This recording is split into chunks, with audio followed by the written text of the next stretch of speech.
Vous avez vu sûrement des jeunes mais aussi des adultes avec des gaz hilarants, voire des tétines dans la bouche. Pourquoi ce comportement infantile ou déviant?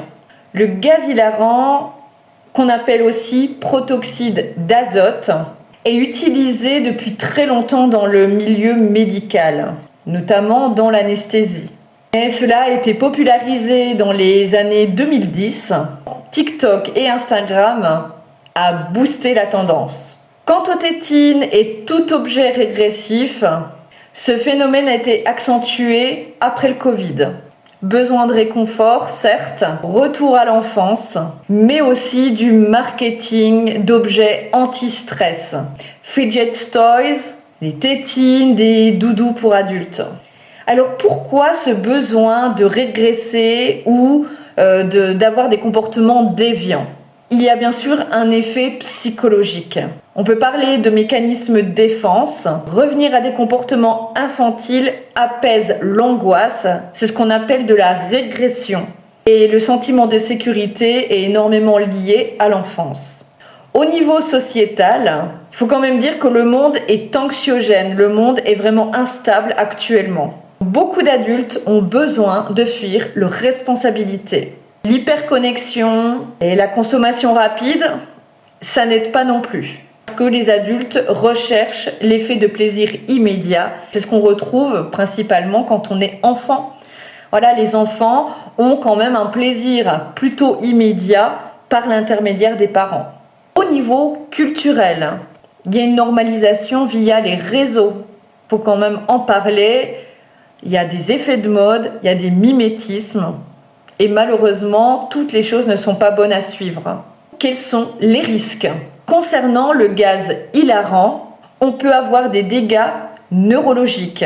Il peut se produire une atteinte nerveuse irréversible. Ça, il faut vraiment le savoir.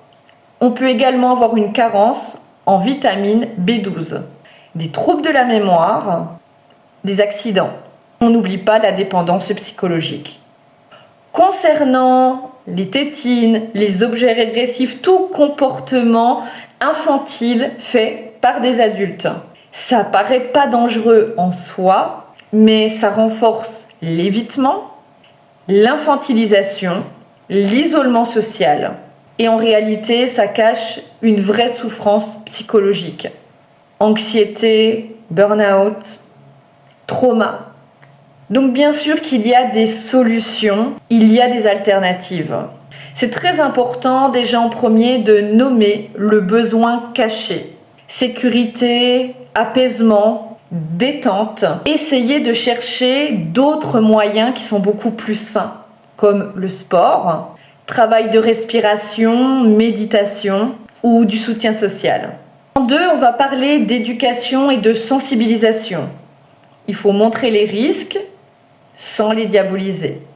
En 3, on peut créer des rituels pour les adultes, donc des rituels anti-stress.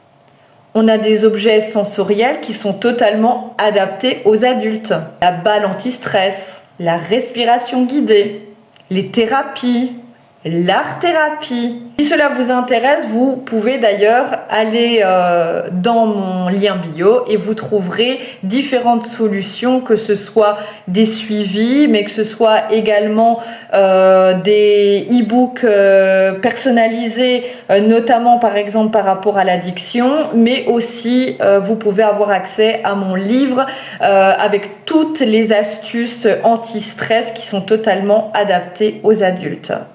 Et en 4, on peut trouver une voie constructive. C'est peut-être intéressant de comprendre la régression. La régression en soi, elle n'est pas mal, elle n'est pas dangereuse. Mais il faut savoir la canaliser, il faut savoir la comprendre pour pouvoir en sortir. Donc si c'est quelque chose de provisoire, parce que ça vous sécurise pendant un temps, le temps de trouver une autre solution, mais faites attention que ça ne devienne pas un refuge. Donc si vous avez compris, ces comportements, ces actions, c'est pas seulement un effet de mode. Ce sont clairement des signaux d'alarme.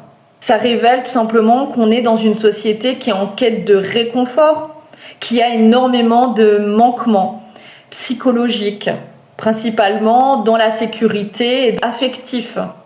Donc la vraie question à vous poser, c'est comment vous pouvez apaiser votre quotidien et anticiper le stress ou les situations de stress.